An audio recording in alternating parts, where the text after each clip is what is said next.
Well, hopefully our guests will show up. Otherwise, it's going to be an abbreviated online dinner party. But we're over here at some of the fine restaurants over here in the Durham area and all of that. So actually, I'm seeing some good friends of mine going out and getting some good food and all of that. So I may have to join them after a while because I'm seeing some places that I might want to go and check out myself. So definitely that's what we've got going on over here. And like I said, I did send out an invitation to the guests. So hopefully they will show up and catch up at the current location as we were having some sort of technical difficulties on our side. So we're going to see if this all works out. But if it does not, then we'll just have an abbreviated version of the online dinner party. I did promise you that I would be bringing you some of our mystery guests, and I do want to do that even if they do not show up, my regularly scheduled guests and all of that. But I did send them a note, and hopefully they will catch that note and be able to appear and have a good conversation with us and all of that. But I am going to let y'all check out some of the things that I already had situated and planned for us on this particular afternoon and all of that. So hopefully y'all enjoy some of these conversations and all of that. But definitely technical difficulties do happen sometimes, and we just have to kind of roll with the punches and see what happens in that regard. So that's what I'm doing. I'm going to try to roll with the punches and see what goes on in this regard. But like I said, we do have some clues of our mystery guests and all of that. So one of the mystery guest clues is this particular clue. The ability to get out of shackles or a lock wasn't a complicated skill or relied on some strange level of flexibility. He would simply have keys tucked in places that no one would expect. So he would have keys tucked in places that folks would not expect. So that's one of the clues of our mystery guest. Whether it was under his foot or trapped in his hair, there was always a way to unlock the lock. In a pinch, he'd bring in a partner who would just palm him a key before he'd begin his illusion. So that's one of the other mystery clues and all of that. He was also very fluent in German and already had a knack for sleight of hand. To the British, this meant that he would always make for the perfect spy. So I don't know if y'all have any idea who this particular mystery guest may be and all of that, but that is some of the clues about our current mystery guest and all of that. He would end up passing along information to the British from what he learned while performing in both Germany and Russia, thanks to access he had to their heads of state and all of that. So he definitely had access to a number of folks that folks may not have been expecting. And so that's another one of this mystery guest clues and all of that. So definitely keep those thoughts in mind as you try to figure out who our mystery guest is and all of that. So they said that he had many loves in his life. He had a love for flying and watched avidly as the technology developed in the early 1900s. In 1910, he would become just the third person to fly across Australia. So definitely that's another clue as well. And his ability to get out of tight spots would eventually bring him a personal invitation to meet with Woodrow Wilson. That's President Woodrow Wilson he had the opportunity to meet with. And when his mother died, he became very intrigued with the idea that the living could communicate with the spirits of those who had passed on before. His interest would quickly fade when he realized that the mediums were basically doing the same thing that he was doing, but selling their performance at the expense of people's emotions. So that's another one of the clues that exist in everything along that line. He would end up spending, they say, 25 years of his life investigating and discrediting mediums.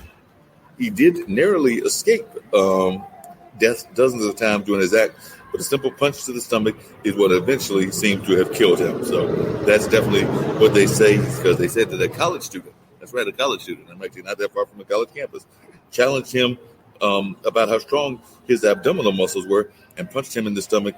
He would wind up passing away because of an infected and ruptured appendix. So that's another clue about this particular person and all of that.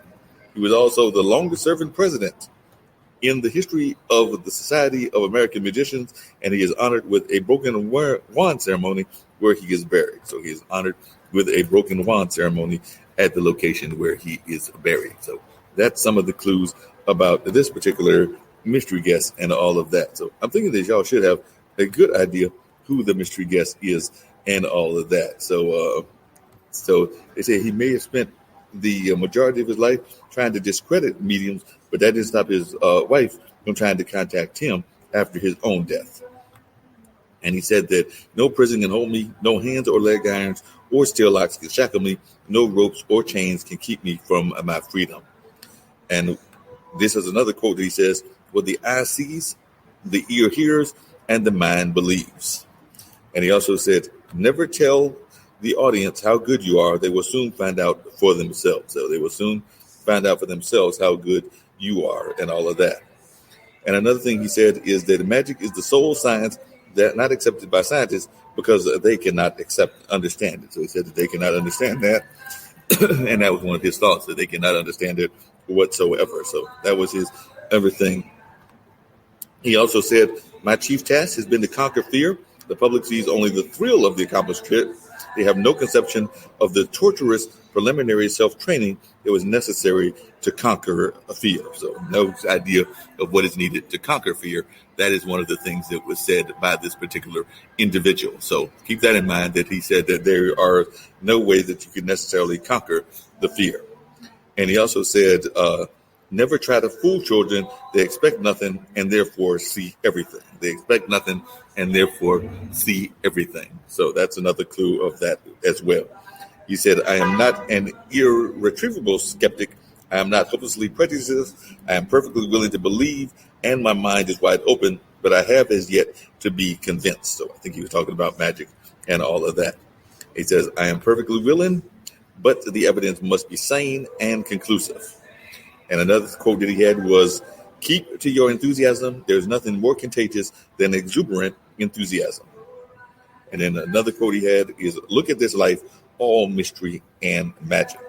And one of his greatest escapes, he said, was actually escaping from Appleton, Wisconsin. That's right. He said, the greatest escape I made was when I left Appleton, Wisconsin. So that's another clue about this particular mystery guest that we've got and all of that. So I'm sure a number of y'all have been able to figure out some of the clues about our mystery guest and might even have some ideas as to who we are talking about in that sense. So I'm hoping that y'all are able to figure out the mystery guest and able to guess who our mystery guest might be in that regard. So like I said, a number of great mystery guests, and hopefully you'll learn more about these amazing people and the mystery guests that they are and all of that. So that is one of the mystery guests that we've got going on.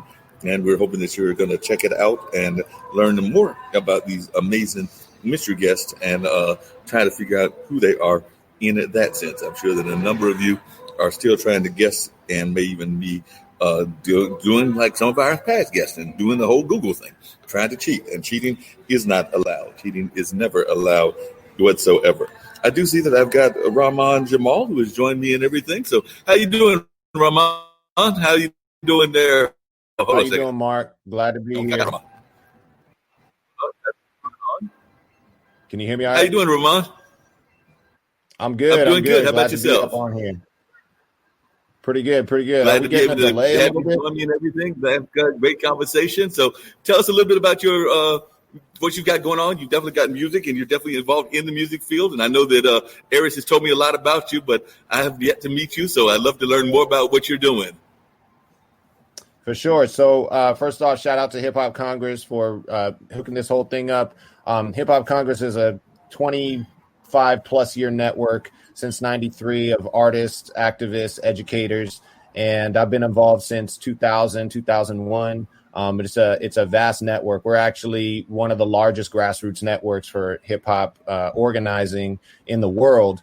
And, that's so I just got to shout out everybody that's involved with that, who've been involved with it over the years. And I got a lot going on from the new album to just the work over the last 18 years for being an artist. I got my start in movies, actually. I starred in a film called The Beat that was at the Sundance Film Festival in 2003. It was written and directed by Brandon Saunier, who now is the showrunner for LA's Finest, for anybody that is watching that show. And that was, we was all real young when we set the record at Sundance. Actually, he was the youngest filmmaker to have a film in there. And I got to play the lead role and write all the music for it. So it's a hip hop urban drama. It's called The Beat. And you can find clips of it on YouTube. But that was my first foray into Hollywood and the entertainment industry. But being involved in Hip Hop Congress, I had to. It's kind of interesting because the film itself is about making choices and the power of how the choices that you make in life basically like create your life path. And I was playing this role of this character who had to make that choice. The film is kind of cool because it shows you both paths that he could have taken.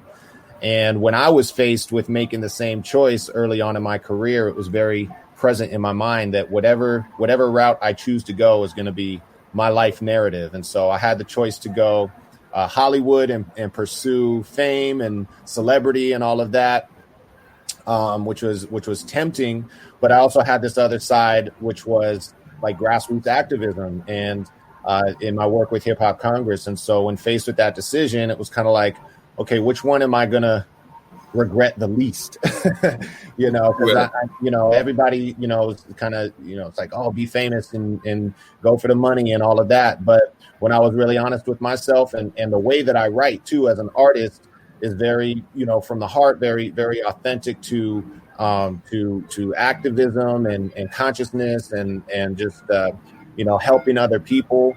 My upbringing is kind of interesting because I grew up kind of middle class, single parent household, but I got into some really good schools, and that showed me the divide between the people that I grew up around and the people I went to school with. And so being able to have this opportunity to go to some of the best schools in California, it was kind of like, I felt a need from a very young age to try to bridge that gap, take the education that I was getting and use it, not just be like, oh, I'm because it's weird because you talk about privilege, right? Like I realized I was very privileged to be able to go to these schools, but to me, it's like the difference between being privileged and being spoiled is like not using your privilege, right? And so having the perspective to be like, look, if I'm lucky enough to get these opportunities and I'm not using it to even the playing field in the way that I can, then I'm really, just kind of out for self. And that's not something that is authentic to me. So, as a hip hop artist, I feel like I've been put in a unique position to really bring a lot to the culture and to the movement through my experience. And it's been amazing to choose that path as opposed to the celebrity path and see all the opportunities that have unfolded since then, both in social activism, in the education field. I chose to become, instead of like, I'm always an artist, and I'll always be able to take whatever happens to me in life and put that into an artistic and musical form. But to be able to be on the forefront of education as a teaching artist, right? So I took after kind of experiencing Hollywood and being like, let me go where it's needed most. I saw education as in dire need of, it needed a refresh. And hip hop is this vehicle that engages its youth culture. So it engages youth right off the bat. And you can teach everything through hip hop, really. And I found that out when I wrote my first curriculum. I teamed up with one of the co-founders of Hip Hop Congress named Shamako Noble. We were given an opportunity to get paid to write a curriculum together. And so that's what I've been doing for the past 18 years is my company, Rap Force Academy, has been my bread and butter. So what I make my living off of is staying true to the culture, to the art, by passing it on to other people and teaching in schools, teaching in juvenile halls, all ages, all backgrounds. And it's really starting to make a difference in the education field because people are like, wow, you're using rap to teach. And you see more and more people starting to do this these days. And it was just great to be on the front line of that and to see how education is starting to kind of get up to speed and realize like, culture is really this vehicle for us to change the world, really.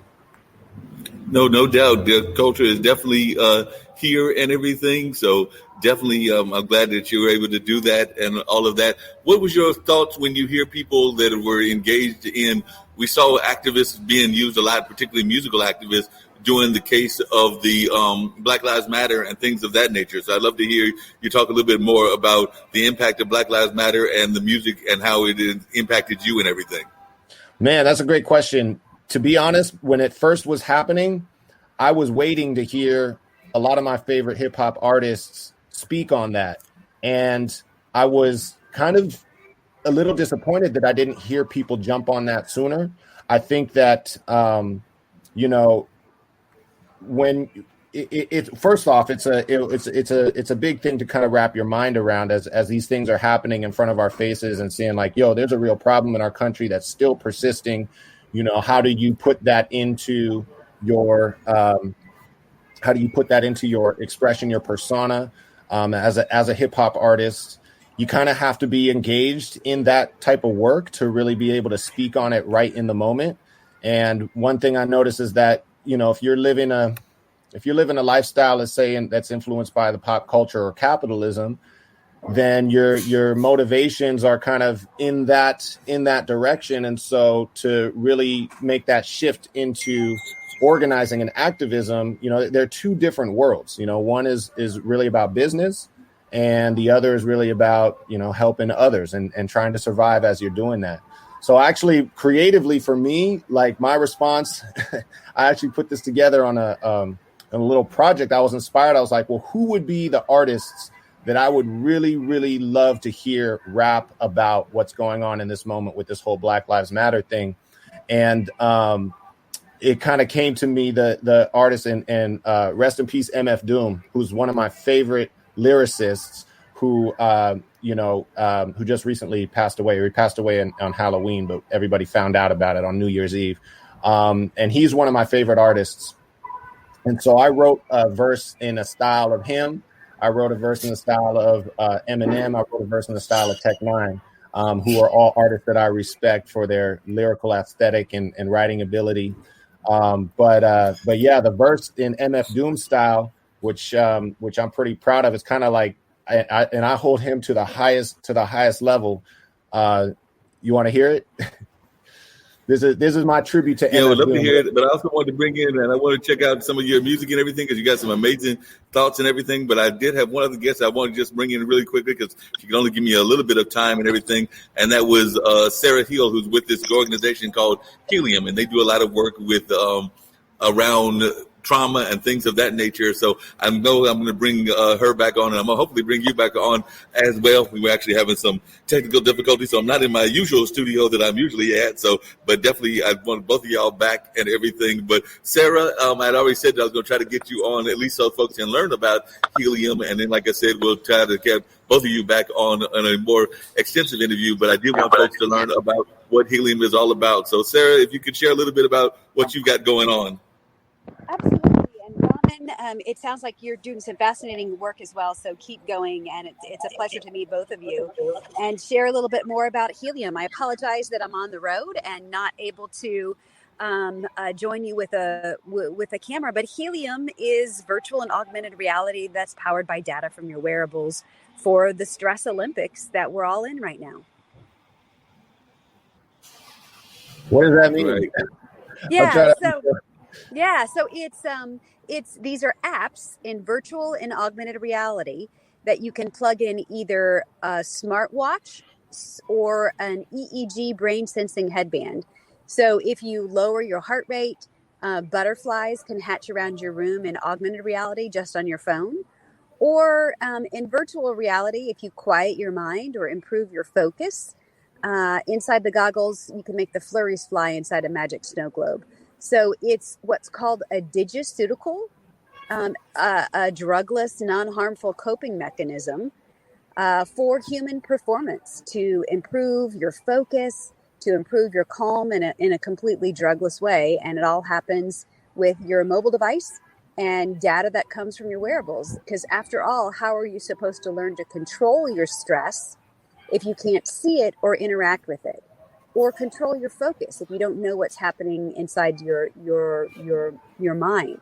And so Helium is that feeling mirror that allows you to see your feelings. It gamifies your feelings and reminds you that our thoughts have power to control things, not only in the virtual world, but the real world as well. Yeah, and y'all are doing some great work, and you actually came out of this from having worked in some very stressful fields yourself. So if you could share a little bit about that as well, because I know that when I read a little bit about your bio, and like I said, we'll definitely explore it in a more extensive interview later, but I do know that you had actually been involved in some stressful work yourself, and this is kind of what led you into getting into helium.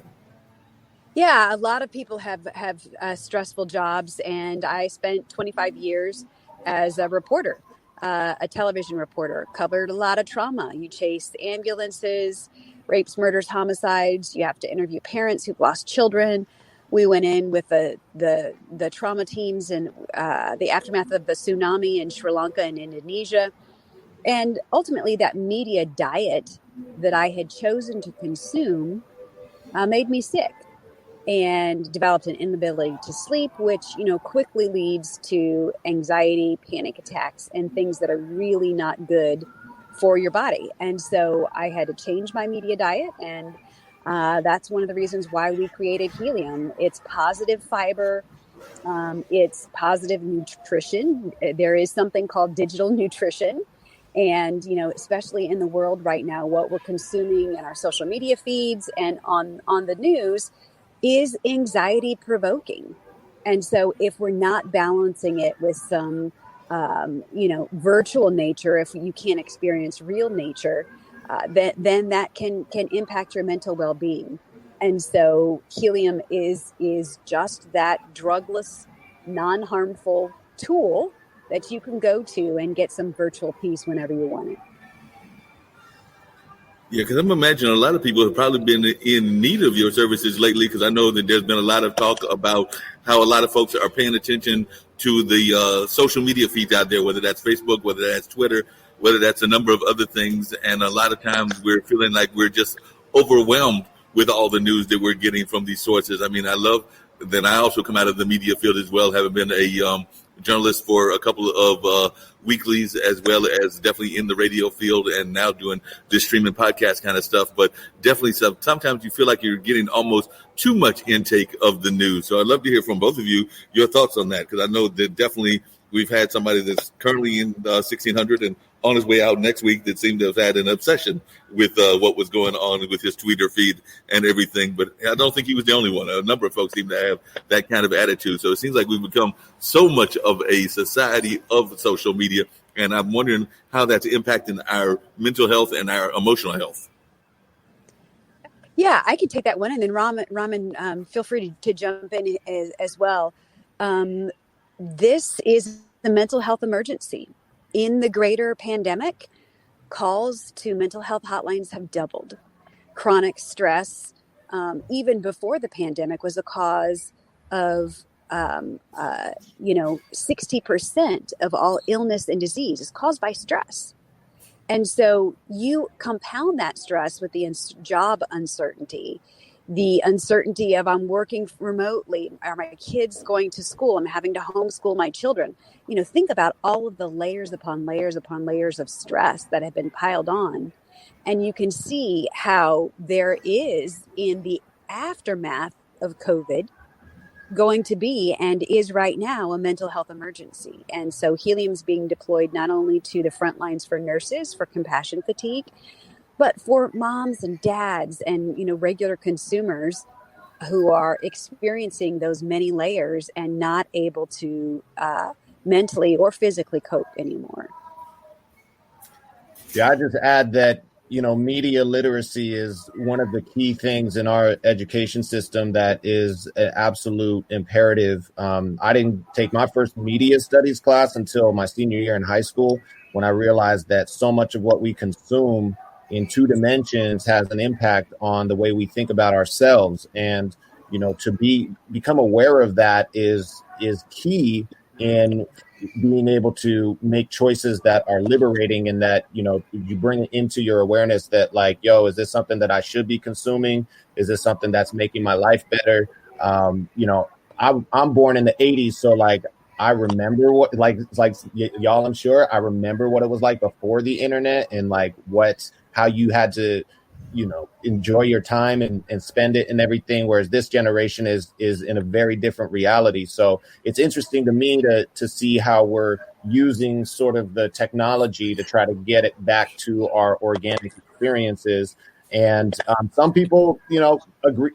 There's, some people agree with that. Some people disagree. Like some people are like, yo, unplug from your damn device, for at least this amount of time during the day so that you don't become, this cyborg human kind of thing. So I can understand that, especially in education. I was really big about, not depending on virtual education, like, because a lot of schools were starting to experiment with, computer learning and things like that, even before the pandemic. And then, so I was kind of like standing out against that, being like, yo, we need arts, we need organic interaction. It's that relationship, that personal presence that makes a difference when you're educating. And then the pandemic hit. So even, myself, having been in the schools and being forced to go virtual, it's been kind of a trip. But at the same time, it's like if everybody's being forced to go virtual, then you need something creative and something that even that much more. Because if you're just forcing kids, if math class is boring in person and now you're on a computer, like it's 10 times as disengaging. And so you need something creative to hold the attention, to keep people together if you're still going to try to get information across. But I feel the homeschool thing. I got a 3-year-old daughter. And when the pandemic hit, my family runs a preschool, run a creative arts preschool for 20 years. And we were forced to get creative on that. And so we created a children's program that was for the students that could no longer come in, but still allowed us to get sort of that foundational lessons across that are so important for every child to be in touch with, like emotions and imagination and things like that. So, you adapt. This whole thing has caused us to either sink or swim. And I'm glad I'm a creative because we are used to being able to adapt to, surprising circumstances. Oh yeah, definitely. That adaptation, that's something I know a lot of people have been talking about, is how a lot of us are doing that fancy word of pivoting and doing all kinds of pivot because of the pandemic, forcing us to pivot and all of that. It sounds like that's what you've been doing, Sarah. And I know that one of the things that our folks at our network talk about is the fact that they feel that we're using 18th century values in terms of our education system and in terms of the way we're educating for a 21st century world. And it sounds like you're coming up with a 21st century solution, Sarah. So would you agree with Kim Calhoun and Nick Palveda, who are two of our founders of the International Broadcast Media, that we seem to have not grown enough in terms of developing our education? They would actually argue that we need to have more fiscal literacy. We need to definitely be supportive of the arts and a number of other things that they complained about. And I actually kind of agree with them, but I'd love to hear your thoughts, Sarah. Yeah, I love how Raman called it a media literacy, because that is so true.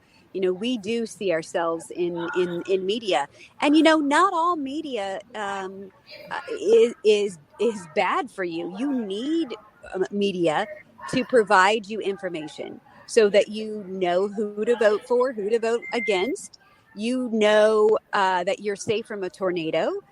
That that maybe there's a child molester who lives next door to you. You need that information to keep you safe. And so I'm not of the ilk saying unplug all of your social media accounts. Not at all. In some instances, it provides some very important information. But it's like anything else. It's like a diet. You eat too much candy, and it's going to make you sick, and you consume too much of the anxiety provoking images, rhetoric. I mean, it's really ugly out there, and you immerse yourself in that ugliness, and you just don't feel good. And so we really need to take a pause and do some self checks of, okay, what have I been feeding my eyes and my heart and my mind over the last few weeks? And do I need to temper that with some visuals that, if I can't get those visuals in my own self because of, travel is limited, maybe it's something like helium in virtual reality or augmented reality that I can go back to nature and feel like I'm there, even though I'm only in my living room. Yeah. And I've been actually, we had Amy Peck on one of my shows Monday, and she's in that same space of virtual reality and augmented reality. I think her company is called Endeavor or something like that. But she was talking about how a lot of times we're even using these kind of things within the concert world and in the sports world. She was actually of the feeling that we may not be going back to the normal old-fashioned concerts where you might have a auditorium of, say, 1,000, 2,000 seats, but it might be a mixture of both the standard performance, but also some augmented reality and some virtual reality. So I was wondering, Ramon, as a performer, what are your thoughts about that? And then I'd love to hear from Sarah if you think that is the direction that we're moving in, where it's going to be more of kind of a hybrid version, kind of like what we're seeing in our education fields. Yeah, absolutely. I mean, when the whole pandemic hit, some folks in our network in Hip Hop Congress were able to pivot really quick. We had a shout out to Mike Molda. He was a show promoter, festival promoter, who actually also happened to work for Zoom. And so he knew the technology to be able to throw the first virtual festivals. And so the network was a part of that, and it required him not only putting together the festival like you normally would, but also educating individually each artist how to utilize their home camera and their interfaces so that you can get the best quality performance on the virtual platform. And I know he's continuing to do that into this year. It was called Past the Stream Festival. So that's something to look out for. We were some of the first people to really start messing with that. And that was kind of an each one, teach one kind of thing. I'm also part of another show called Live at the Dragon, which was the same thing in providing artists. It required a degree of education, and not everybody was willing to adapt and learn how do I do a virtual performance from my home? But those of us that did, were able to create a kind of that organic feeling space of just sharing time and being authentic as artists. So I agree that it's really all about how you use the technology that's going to, enhance or progress your life or get you stuck. So, yeah, definitely. What are your thoughts on that, Sarah? And I did also acknowledge, because I know that you can't stay with us but so long, because you were actually having a family member that was going through a major surgery. So I did want to wish her well, and I hope that the surgery went well. I believe she was having knee operation, and I believe that was your mom, if I remember correctly. Yeah, it's my mom, actually, and she just texted me and said she's doing well, but I'm ending so that I'm able to go and if not see her, at least FaceTime with her due to the COVID restrictions. So thank you for that. And I'll just weigh in on that and then duck out. I do think it's going to be a hybrid as far as real and virtual worlds. And there's value in that, right? You can sell virtual seats. And what this technology of virtual and augmented reality is doing is reducing the physical space between us. In a safe way, specifically as it relates to COVID and hygiene protocols. It's giving you access, and it's also selling a bunch of front row seats, right? No longer do you only have to have one physical seat. You can be anywhere inside a virtual world. And Mark, I wish you best of luck, Raman. It was great to meet you as well. My apologies that I have to duck out. But no, I know you got to bounce. I knew I only had you for a short amount of time, and I do appreciate you giving me that time. And like I said, I will try to reschedule you to come back on. One of the things that I do with all my guests, and I do the same with Ramon, but I try to get everybody to give a thought of positivity or something that they would like to share with our global community. So as you walk out the door and everything, I would love to hear whatever positive message that you would like to share with our global community, because international broadcast media is heard at various countries, not just here in the United States, but I know we're heard in Australia, South Africa, Nigeria, and a number of other places around the world. So I always like to give people a chance to share their message of positivity.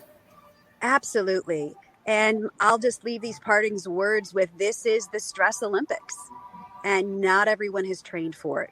So we need to give ourselves grace, and we need to allow ourselves to recognize that we do have control in the midst of all of this uncertainty with our health, with our jobs, with our family situations.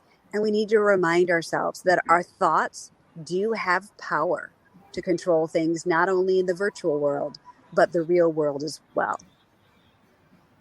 I greatly appreciate you. And like I said, I know Ramon does as well. And like I said, I will definitely be reaching out to you, and hopefully we'll get you back on a more extensive interview. But I definitely wanted to at least give people a taste of what Helium was all about. And you definitely provided that. So I appreciate you for coming on the online dinner party. Thank you so much. And Thanks, Rama, Eric. Nice to meet you. to my best to all And you hear and your about what you're doing. listeners. Take care. Bye-bye. Thanks. Yep. And we definitely wish her mom much health and all of that. Like I said, I think it was knee surgery that she was having. So definitely need to have folks have these, whenever they have these health procedures, whatever it is, whether it's minor or major, I'm always got the thoughts of trying to support them in whatever they are going through, because we know that a lot of folks are going through a lot of things with the pandemic, but a lot of it's also impacting regular day-to-day kind of operations and things of that nature. I know that I've got some friends that have actually had to not have the surgeries they wanted because of being put kind of on the back burner because of what's going on with the pandemic and everything. So we do know that it's impacting the health profession in a number of ways. So that's just the way that it is going and everything. So Ramon, definitely you had mentioned it earlier. When did you first break into the music business? Were you the kid that was always going to be into rap and hip hop, or did you discover this later in life, or did you think that this was something that you're going to do from the time that you were like a baby coming out of your mother's womb? Man, the second I heard my first rap tape, I was like, this is what I want to do. Like, this was my passion. I love rhyming. I love writing, and combining those two things was actually one of my first passions. In fact, I would say I first started writing rhymes in 5th grade, and it was a way for me to stay engaged in school. So I had hip hop was coming out, all through the 80s and everything. And I remember asking my history teacher at the school that I was at, kind of an alternative kind of school. And I asked if I could write my history report as a rap. And she was like, wow, that's a really interesting idea. Sure, go ahead. And it gave me an opportunity to not only learn the material, but then get that performance bug and that writing bug, out and feed that. And so that kept me also engaged in the learning process. So I think that really informed why I do what I do today, because I discovered music and rap as a way to engage information and really just get a love for it. I'm really I'm a sponge for information and connecting dots and things like that. And I think that's something that being a language artist, it's a fascinating world to look at it creatively.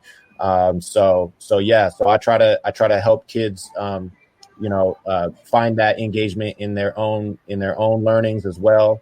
But yeah, I've been passionate about spitting rhymes for a long time. And one of the things I love about rhymes is I'm actually a big fan of some of the old legends. Like I'm a big Gil Scott-Heron fan, and he was talking about the revolution not being televised a long time ago. And actually, I guess it is being televised now and everything. But he was talking about songs like that, and he was talking about B-Movie, where he was talking about Reagan and a number of other great things of that nature. And of course, the last poets were some folks that I definitely have a great deal of admiration for, as do I have for like the some of the early hip hop artists, whether that's the Sugar Hill Gang or whether that's Arrested Development or some of the other great artists that have been out there. But who are some of the people that influenced you, and how important do you think it is? Because I've always thought, I'm actually, my musical background is jazz and blues. My folks started a jazz station when I was a teenager, and I'm now well into my late 50s and everything. But when they started that, I got into blues and jazz. But to me, blues and hip hop are very much connected, because they're very much about telling the story of the world. So telling both the emotions of what we go through, whether that's relationships, whether that's family, whether that's also the news of the day. Because I think that there have been a number of great blues songs that have told about what's going on. I think about Billie Holiday, who's known as both a jazz and a blues artist, and her song Strange Fruit, which is about the lynchings and everything along those lines. But I was just wondering, how important is it for you as an artist to use your platform to tell the stories of what's going on in our world, to kind of like highlight some of the things that are happening? Man, it's such a deep question, because for me personally, if you can't tell, I'm of a mixed race, right? So my dad is Black. My mom is white, Jewish. And when you talk about these cultures of hip hop and jazz and the blues, these come from the Black experience in America. And that's important for all Americans to understand, not because of skin color or whatever, but the fact of human resilience to be experiencing a world and a society that is trying to limit you, is trying to manipulate you, and the human spirit that creates these things that are outside of the expectation of what humans are capable of. is uniquely connected to the Black experience in America. And so I believe that everybody, whatever color you are, can learn so much about human resilience by understanding how Black people have responded to these oppressive forces, which really oppress us all. Right. It's in different ways, though. I think that's one of the tricky things about living in our society. Again, why I say media literacy is so important is that most people don't realize that there is an agenda that has been around since the founding of our country that is imparted on young people, on young minds, before we're ever able enough to know how to question it. And by the time you maybe do get learned enough to say, hey, wait a second, like this is just one side of the story, Right. It kind of forces you to buy into that culture, to buy into putting things like profit and money and material gain over, family and community. And these are things that people who are oppressed in society have had to rely on because they're not given those certain privileges to play with.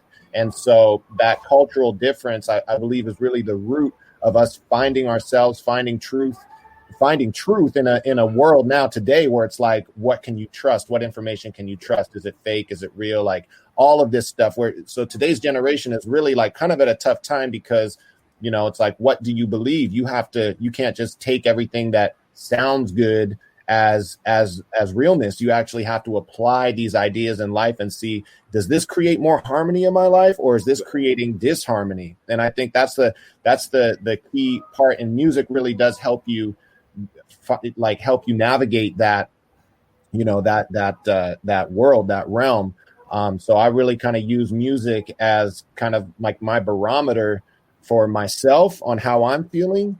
And then I learn about it when I share it with other people and say like, okay, how does this hit people? Do I get a positive response from it? Do I get a negative response for it? Why? It's this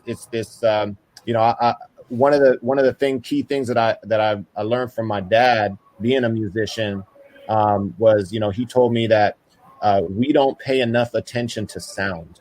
Well, We're a very sight heavy culture, right? We're constantly being bombarded, kind of to Sarah's point, we're constantly being bombarded with visuals, and what visuals do is it helps us differentiate the things around us, right? We see that's a different color than that. You got depth, it separates our experience in our field. Whereas sound actually does the opposite. Sound has the power to unify our consciousness. And when you think about the power of music, how it brings people together, it makes people move in unison. That's a very powerful thing to harmonize material matter and humans as part of that, and like you can see these awesome like experiments on YouTube, where they actually do like sound vibrations and it forms these geometric shapes. And so, that to me is everybody's superpower. If we were to really focus on the effect that the sounds that we make have on our environment, then we can get a lot of information just from our organic experience that is kind of tailor-made for whatever it is that you're trying to learn about yourself and your role in the world. So yeah, that makes a lot of sense. And one of the things that I've really been fascinated by is a lot of times you'll hear people talk about like even the differences that we're going through, and whether it's Republican, Democrat, whether it's white, black, whether it's whatever the differences that we've got, whether it's gay, straight, whatever, that when it comes to a concert, most people don't care. It's like kind of like sports and music is the place where the people, they're there for that music that they enjoy, whatever that music style is and everything. And a lot of times they could care less that it's a black person next to them, an Asian person next to them, a gay person, straight. They're just there to enjoy the music, and the music is kind of the unifying force. I would argue that sports is the same way. You might be against one team or the other, but you're kind of in that battle with the common goal of rooting for that one opponent or against that one opponent. But for the most part, it also is very much of a unifying factor where you don't care necessarily what people's differences are. And I was wondering your thoughts on that as well. Well, I would probably differentiate sports from music just because sports is kind of a visual activity. You kind of got to see something to really see it, to know what's going on, unless, you listen to the radio or whatnot. But, I would say, yeah, I mean, like music, is really it's just an auditory experience that has that power without even really needing visuals. And I know, like, it's fun. It's funny, like sports is interesting. I played sports in high school. I'm competitive martial artist my whole life, and so there's definitely something valuable to getting to being physical. Where I think, like, where sports can even be used to manipulate some people is it like makes it replaces the benefit of actually engaging in physical activity, which I think is highly beneficial, and gives people that same rush to make them feel like they're in that competitive place with being able to sit on their couch and everything. So it's like not to rain on any sports fans parades, but it's like I think, like, it can't be a full replacement to actually that physical exercise, even though it kind of does that in your brain. I would want my daughter to engage in sports just as much as she enjoys watching them. I love watching sports, by the way. I mean, just from that same sort of competitive nature. But yeah, you could also see how sports can be manipulated, right? Like, people die over sports, and it's almost like it's like back in the day, you used to have the Roman Empire. People would go and see people kill each other, and it's like people could still be influenced in that way, So some people might take it a little far, but if the difference between what's real and it's not. I love healthy competition. Oh yeah, healthy competition is real good and everything. One of the other things that I've talked about, and I've really noticed it happening for several generations now, but definitely it happened, I would argue, back in the 80s when I was in school, and when it's happening in the 2000s, and I would even argue the 2020s, is we're starting to see more blending music. Like, definitely you consider yourself a hip hop artist, but I'm seeing a lot of people that are blending different styles of music. Like, they might be incorporating the sounds of Asia. I've got a good friend of mine who actually is a big K-pop fan, and that's that whole Korean pop sound. And I've got another friend that's very much into reggae, and another good friend that actually does a show with us here. It's very much into funk music. So it seems to me that I remember that in college, I thought that the music would start to blend, and it would get to the point where you might not even be able to differentiate so much a person's musical style as just call them a musician. I think there was a famous jazz artist that said something along those lines, that he would rather just be called a good musician, didn't necessarily want to be called either a jazz or a blues musician or anything along those lines. But what are your thoughts on that? Do you think that we are moving more and more where people are incorporating all styles of music into what they're doing? Man, I'm personally an artist that loves to do that. I love to take what people think is hip hop, and hip hop, I love it because it does sample from so many different types of music. But even further than that, I like to genre bend, I guess, if you will. The first piece that got me international recognition was actually a piece that was featured in the film that I mentioned, The Beat. But it actually came out of an inspiration for something I wrote for my grandmother, who was my first musical teacher, and she was a classical pianist. When I fell in love with rap and hip hop, she didn't have the ear that was attuned to it. So I kind of wanted to see if I could write a song that she would like, a rap song. And so I figured, logically, I'm thinking, okay, she likes classical music, and if I just put a rap over something that she already likes, like, how can she refuse that if I'm speaking about something that she can relate to? And so I took it's a piece by Rachmaninoff, Sergei Rachmaninoff, the Russian composer. Was her favorite composer. I took his prelude in G minor, and I started writing a rap to the sheet music about how hip hop can be regarded as just as much of a high art form as classical music or even jazz. And we know that jazz had to go through that same sort of testing period where it wasn't seen as legitimate art and then finally was accepted. I wanted to do the same thing with hip hop. When I met Brandon in college and we agreed to collaborate on this film, he actually independently had this idea where he's like, I wonder if the character that you're playing, I had this idea that he was sitting in a bus stop with his friend and they're playing classical music over the speaker. And his friend is like, why do they play this music in the hood? Like, people don't appreciate it. This is art. And then I respond like, what you saying? You saying hip hop isn't art? Like, let me show you. And my character starts freestyling to the music. So when he had that idea, I had this other piece that was already in the works. And so we just blended it together. And that became a song called This Isn't Art. And it's all about the artistic merits of hip hop and it's written not like a chopped up sample. It's literally follows the entire piece from beginning to end. And that particular song not only was featured in that movie, it won the Lennon Award in the International John Lennon Songwriting Contest in 2014, and that was a total genre blend. And actually, it inspired a jazz musician named John Lindbergh, who had seen the film. This is kind of a funny story. He was watching TV with his son, and he's like a staunch jazz conservative, and he was basically arguing with his son Raphael, like, yo, rap isn't art. Like, I'm a jazz musician. Like, we do so much complex things musically that no hip hop artist is doing. And then the film came on TV. And he made a bet with his son. He's like, I defy you to show me any sort of artistic merits from this hip hop film. And when that scene where my character starts rapping to classical music comes on, he had to throw in the towel. He's like, oh my God, I've never seen any hip hop like this. So he emails me like immediately after he finds me online and is like, yo, I want to make an album with you. And so I was up for the challenge. And we ended up recording an album. It's called Jazz Hop Revolution. You can find it on all the platforms. But it's another super genre blending kind of project. Like, it's not hip hop. It's more jazz than hip hop, but it's more rap than spoken word. He composed these grooves that were in all weird time signatures. I'm glad I was a musician because I could be able to figure it out and match the rhymes to it. But it's a real interesting project if you're interested in that type of thing. Like, yeah, it was a real experiment. Yeah, it definitely sounds like a great experiment. One of the things that I know that artists of all sorts love to do is they love to serve as kind of the disruptors of society. I know there was a whole disrupt movement and everything. So how important do you think it is for artists to kind of like be advocates in terms of like trying to be disruptors and be the force of change, not just be the reporters of change, but also the force of change?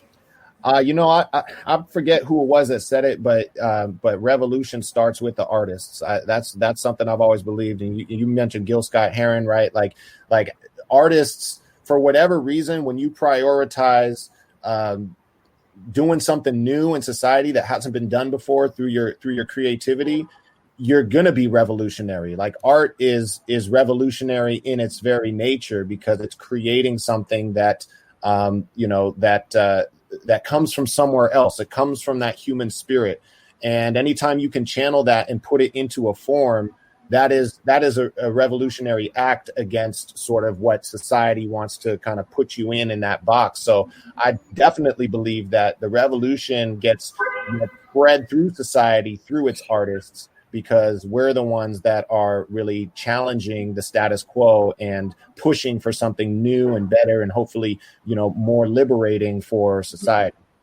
No, I definitely agree with you on that. One of the things that I know people have been talking about is the fact that the society in general is moving toward more of a majority minority society, meaning that there are going to be more people of different kinds of ethnicities that will be kind of the rulers and things of that nature. There are some folks that feel that that's part of the reason that there's been such a support for that person that's about to leave 1600, and why there's some kind of been kind of this white male kind of like reverse kind of like rally cry to try to save themselves and things of that nature. I was just wondering, as one that is of mixed race and everything, what is your thoughts when you hear about the fact that we are about to be a majority minority society, whether that's meaning not all the minorities together will be the vast majority of what our population looks like and will be a true melting pot, which is what I thought we should have been from the beginning. But I was wondering your thoughts. Man, I have so many thoughts on that, and I have to actually run and teach a class, but let me just leave it with this, because I think about this stuff so much. I just dropped a new album last year, at the end of last year, so it's on Spotify, it's on Apple Music, it's on my Bandcamp, which is just my name for those people that can see it. It's called The Book of Ra. I actually have a song called Melting Pot on that album that speaks directly to that. And, I'll just say that race has always been a construct from the beginning, and we were forced to accept it and brutally enforced to accept this idea of race and separateness. We're starting to realize that we have more in common than we have different across different cultures.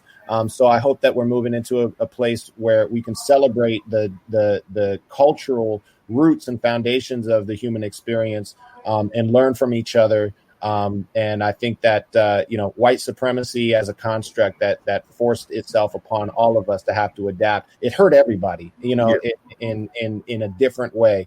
So I think we're starting to see that it's becoming more exposed and obvious to people, so that we can all kind of find the human family that we all are a part of. Yep. And I know you got to bounce, so I appreciate you being on. I appreciate Aris for getting me in touch with you. Like I was telling Sarah, I definitely hope that I can get you back on and everything. As you're walking out the door and everything, I would love to have you give your final thoughts of positivity to our global community, and also any websites that you want to give people that they can reach you and that they can find you, or the best ways that they can reach you. But definitely any words of positivity that you would like to share with our global audience. I'd love to hear you say that, as I know you got to get over there and teach those fine young minds and everything. I mean, we're the creators of our reality. You know what I'm saying? Like Sarah said, and all the answers are within us, but we got to find them within each other. So, continue to strive for the best possible future that you can even imagine. And because the truth is even greater than that. So dream big, dream high. And, you can find the work that I do at rapforceacademy.com. If you're interested in getting involved in the global network that I'm a part of, hiphopcongress.com has more information on that. And I look forward to crossing paths with anybody that's feeling what we said. Sounds good, and you were a great guest. I definitely appreciate you being on, learning a lot about you and everything. And like I said, definitely hoping to have you come back on in the near future. But definitely it was a great interview, and glad that folks got to learn more about what you've got going on and all of the amazing things that you're doing. Like I said, I know that Aris has directed me to a lot of great artists, and she's done an amazing job with that and everything. So if you want to give a shout out to the whole UBO family, I'll let you do that as well. Oh, it's without question. UBO is Hip Hop Congress fam. She already know that, and now all y'all do too.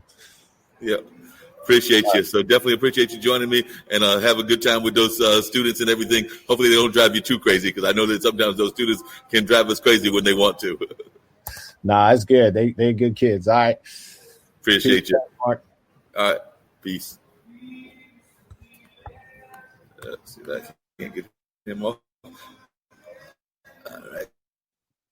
Yep. So that was Rahman, and he was definitely sharing a lot of his information and all of that. So trying to see if I can get him off there. There we go. So yeah, so that was Rahman Jamal, and he was sharing all kinds of great information and all of that. Also was glad to have Sarah Hill on the show as well. And like I said, you're definitely going to be continuing this great online dinner party. You're going to wrap up a little bit earlier than usual and all of that, but definitely there was some great interviews that we had. And I do apologize for the technical difficulties that we were having and all of that. But I did want to be sure that we got our amazing guests on. And I think we did a good job of having them enjoy their conversation and the things that they've got happening in their world. And like I said, we did have some definite guests that are going to be our mystery guests and all of that. So one of the mystery guests, like I said, the greatest escape I ever made was when I left Appleton, Wisconsin.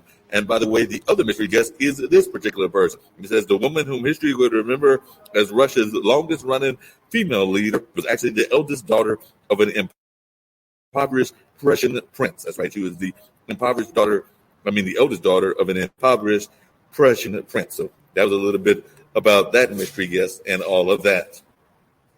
Let me tell you a little bit more as well. The woman his history would remember as Russia's longest ruling female leader was actually the eldest daughter of an impoverished female prince. I actually said that and everything.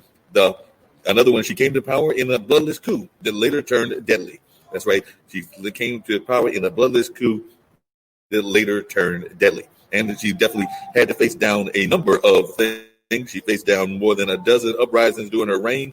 Of the various uprisings that threatened her rule, the most dangerous came in 1773. So we know that this is not a spring chicken in the sense of history and all of that, since what she was involved in was in 1773. So that's a little bit about that particular mystery guest, and we do have some other clues that I'll be revealing to you as well. So hopefully folks are thinking about who the mystery guest and are actually getting some ideas as to who this person may be. She was actually famously loyal to her lovers, both during their relationship and after it ended. always partying on good terms, she bestowed upon them titles, land, palace, and even people. That's right, she gave them even people as well. And her reign was marked by vast territorial expansion, which greatly added to Russia's coffers, but did little to alleviate the suffering of her people. And contrary to popular belief, she actually died a fairly mundane, uneventful death. Don't believe the stories about the toilet or the horse. So, like I said, there have been some rumors about her involving a story of a toilet or a horse and all of that. And her eldest son met the same grisly fate as his father. So that's a little bit about our mystery guest and all of that. So he met the same grisly fate as his father and all of that. So that's just a little bit about our mystery guest. And in just a little bit, I'll be telling you the two mystery guests. I was thinking about having a third mystery guest, but I think I'll save that third one for next week and all of that. And I'll probably give you the pictures next week as well. As you know, I always give you a picture of the mystery guest, but I did not pull those up this time around. But I think that you will find that these are some amazing people and some amazing historical lessons that you may be thinking about as you're thinking about our mystery guests and all of that. So definitely keep that in mind, these amazing mystery guests that we have and everything along those lines. So definitely appreciate you learning about our mystery guests and what they are all about. So like I said, they are truly amazing mystery guests, and I think that you will definitely be thrilled when you find out who these people are and all of that. So I'm going to see if this other person wants to come and join our conversation as well. And if they do, then we'll have them on. But if not, then we're going to just kind of like probably wrap it up around 6 o'clock or something like that and move on with an abbreviated version of the online dinner party. And I do apologize for our little bit of technical difficulties and all of that, but definitely some great conversation with Sarah Hill of Helium, as well as Jamal, who is definitely a great musician out of the California area and all of that. So definitely just keep that in mind. Some great conversations that are taking place, and we were glad to have both of those amazing guests join us here today. And like I said, I'm actually outside and enjoying some of this fine weather. It was actually not too cold, even though it's a little bit chilly now and everything, but it wasn't too chilly earlier. It was actually kind of pleasant. And I think I might have to go give me some of this fine Korean food that is staring me in my face and all of that. So you'll see me disappear. That might be what I'm heading for and all of that. But definitely some great conversation going on. And as far as our mystery guest, the mystery guest this time around, and I do not know why folks were not guessing this. Y'all should be ashamed of yourselves. I gave you a magician. That's right. I said it was a specialty act, and it was a magician. How many famous magicians are there? There are only a few famous magicians out there in the world, one of them being the legendary, and I did say legendary, Harry Houdini. Y'all could not guess Harry Houdini. I am very disappointed in y'all folks in not guessing Harry Houdini. And the other one that was involving the Russian politics and all of that, I would have thought that y'all would have got Catherine the Great. Catherine the Great, particularly when I gave you the clue about the horse. But definitely, I would have thought that you got Catherine the Great as well as Harry Houdini. Those were our mystery guests for this particular edition of the show and all of that. So I'm a little disappointed that y'all were not able to figure out who our mystery guests were, and we're not able to guess our mystery guests in that sense. So y'all let me down a little bit, not figuring out our mystery guests when I thought it was fairly obvious who they should have been and all of that. But I did want to bring up some of our great shows that happen here on this network. I think that y'all will thoroughly enjoy these great shows that happen on a regular basis, and we have some great shows that take place here on a regular basis. One of them I'll be joining tomorrow, that being the Gamers Den. So definitely check out the Gamers Den, and here's a little bit of the Gamers Den.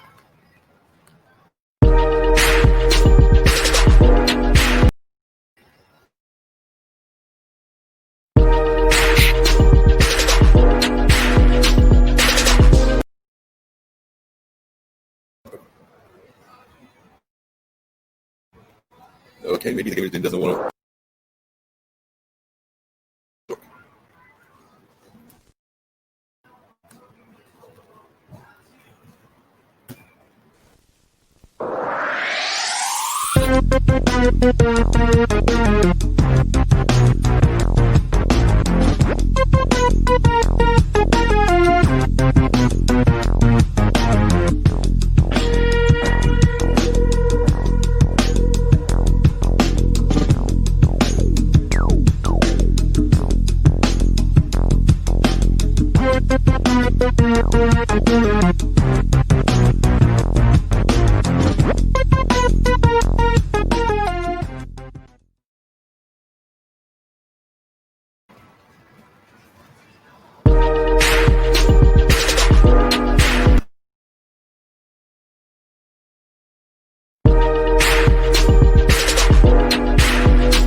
My name's Brandon.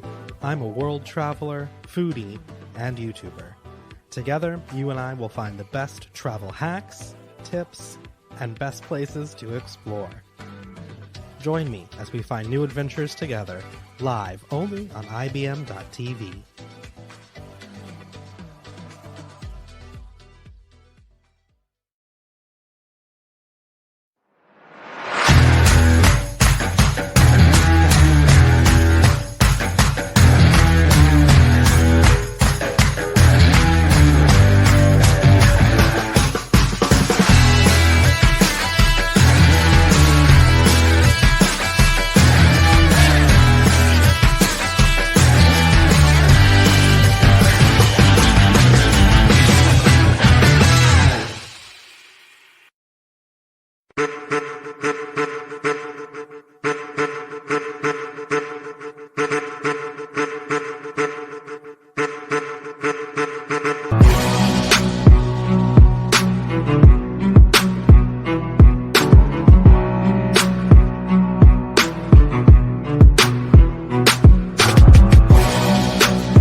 All right, folks, so that's a slightly abbreviated version of the online dinner party. Don't forget that on Monday we'll have the radio show. I'll have some more amazing guests already lining some of them up for you and everything. And of course, we'll be following the news to see what's happening in the world of news, sports, entertainment, social justice, and a number of other things as well. So definitely do keep that in mind. Of course, we'll be there on Sunday with our roundtable and the funk music with Zach. So definitely those will be coming your way on Sunday. And of course, tomorrow we've got the game. Then I understand we got exciting guests. Tanya DePaz, who actually does a lot of work around trying to make sure that we have diversity in the gaming industry. So she'll be our guest. I've already sent her a link. I know that she's looking forward to a great conversation with us on that particular day. So looking forward to having Tanya DePaz as our guest on the Gamers Den, and that's between the hours of 1 and 3. And who knows who might show up at Podcasters Thursdays, because we oftentimes have some great podcasters and some amazing guests that come on at that show as well. So definitely some great shows coming your way right here on the International Broadcast Media. That's right. You can go to the website, and I'm really liking the new website, ibmtv.tv, and check out the fantastic ways that the website is being developed. Brandon needs to be commended for what he's done on that regard. He's put together a wonderful website, and I have actually become a big fan of it, and it's even growing and being developed even further. So like I said, I saw the rollout is looking good, and I know that he's going to add some other perks and things of that nature. And by the way, don't forget to go to Brandon Scott's website, because you can actually find some goodies that are supporting my shows as well. That's right. You can go over there and check out some goodies that are supporting my show, as well as IBM TV, as well as a number of projects he's got, including a new line. That's right. He's got a whole new line that he put out, I think, about a week or two ago. So he's got some amazing things that you might want to check out by going to his website and seeing about these amazing products that he's got and all of that. So keep that in mind and go over there and check it out. Right now, my stomach is telling me that it's time to get hungry and to go get some food. And it probably doesn't help that I'm outside near some restaurants. So I'm going to get ready to break and go check out some of these fine restaurants and everything, and maybe grab me a bite to eat and all of that. So we're going to call it an edition of the online dinner party. And I do apologize for any technical difficulties that happened and all of that, but I think you got some great conversations with some amazing guests. So keep that in mind, and we'll be back next week with more exciting guests and all of that. I'm definitely hoping to have Sarah Hill back, as well as Rahman Jamal. But I think that you learned a lot about their thoughts, what Helium is all about, and definitely what his music is all about in that regard. So definitely looking forward to having some more great conversations with these amazing individuals at a later date. So definitely keep that in mind. Right now, I'm going to let y'all check out what the radio show is all about, so that y'all can see the logo that we use for that. And then I'll bring up maybe the ambassador, as well as, of course, the plane to get us on out of here. But definitely some great conversation. I look forward to some more great conversations later on.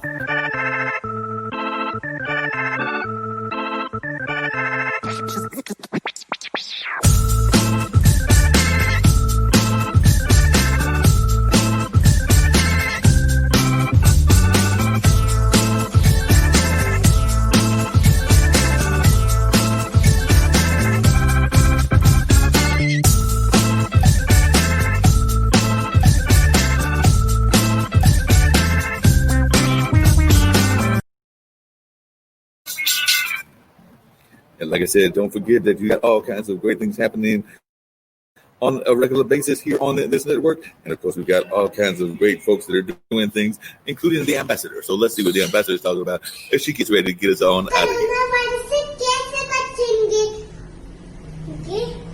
Handle or ऐसे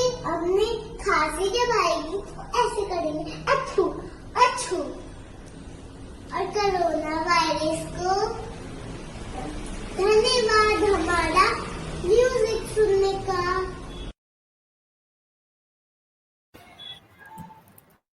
What's the coolest thing about your job? Engineers take the very best of science and technology and solve problems. Did you know all that stuff when you were my age? All I knew is that I really liked math and I really liked science.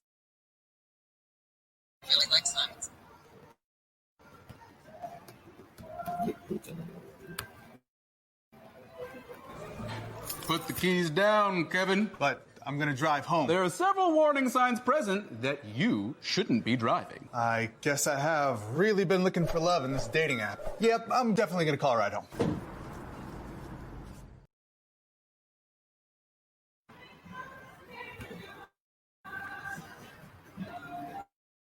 When I was your age, I was just like you.